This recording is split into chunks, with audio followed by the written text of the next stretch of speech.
I enjoy 16-bit games. They remind me of simpler times when people focused on how much fun a game was, rather than how pretty the developers could make it look. Some of my all-time favourite games are 16-bit, and to name a few, I'd go with Dynamite Headdy, Rocket Knight Adventures, and of course the tried and true Sonic series. So imagine my surprise when something inspired by those games pops up on Steam in the form of action platformer Spark the Electric Jester.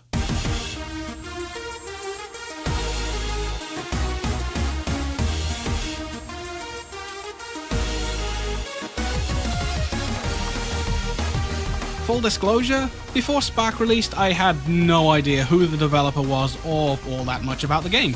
It just sort of appeared on Steam one day and I was like, oh shit, that looks fun.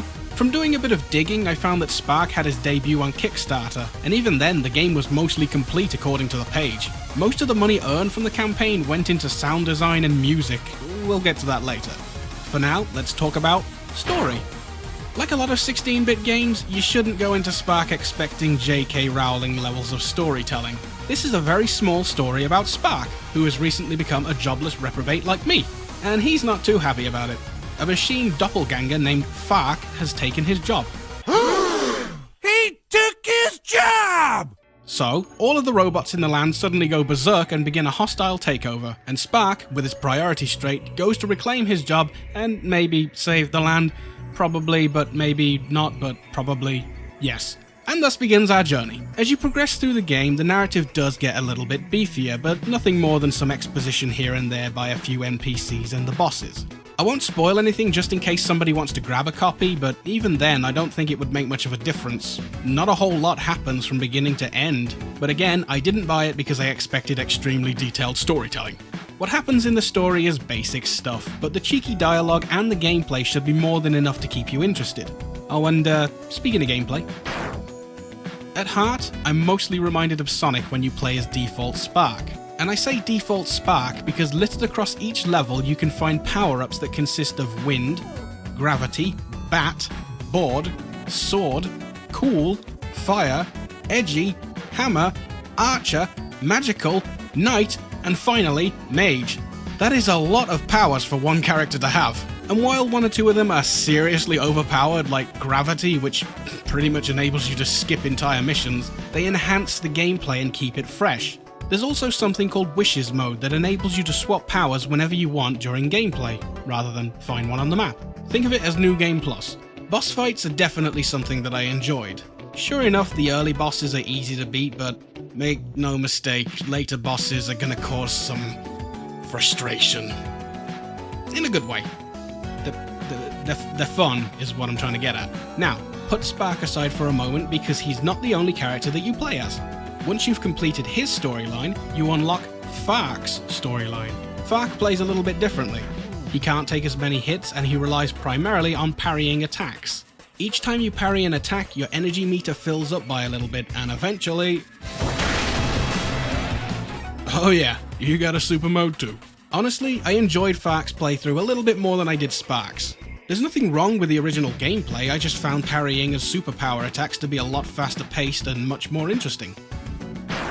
There is a lot of stuff packed into this game. There's the two original storylines from Spark and Fark, a time attack mode, Spark's challenge, which is finishing Spark's story again, but as expected, far more challenging, and then finally the SPC challenges that made me foam at the mouth in frustration, but again, in a good way. Now I sort of mentioned this earlier, but I need to go over this properly. The soundtrack for this game is fantastic, and it blows my mind that the developer only recently put it up for sale. Take a listen to some of these tracks and try and tell me that they are not composed well.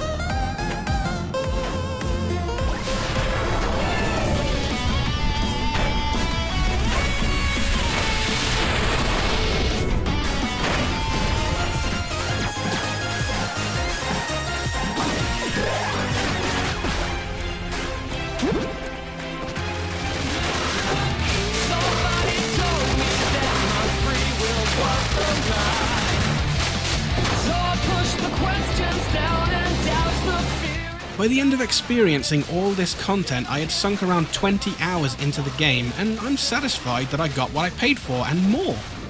But, yeah, there's always a but.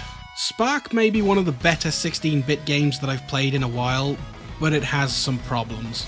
Aside from already establishing that some of the powers are a little bit overpowered, Spark suffers from a few bugs that make it difficult to fully recommend. A few people have reported that sometimes you'll have blank screens in between missions that will take up to a minute to go away. I've also seen reports of bad frame drops and crashes, and in the interest of being fair, I thought it was important to mention these bugs because I experienced some of them. I don't know exactly what causes the problems, and it seems very inconsistent. You could launch the game and it would be a buggy mess, but then a quick reload would fix it completely. The developer has made it clear that he knows about it, so hopefully a fix could be released at some point. That being said, when I returned to the game to record some extra footage, I attempted to trigger the bugs that had popped up before, and I'm happy to say that at least for me, they seem to be gone. If you're a fan of games like this, I think you'll get a kick out of it. All I would say that is if you're interested but concerned about how the game could run for you, check the Steam discussions page and the Steam reviews. Both should be more than enough to help you come to an educated decision. Overall, Spark the Electric Jester is a great game with a few rough patches, and if you're a fan of the action platformer genre, you should have no problem getting invested.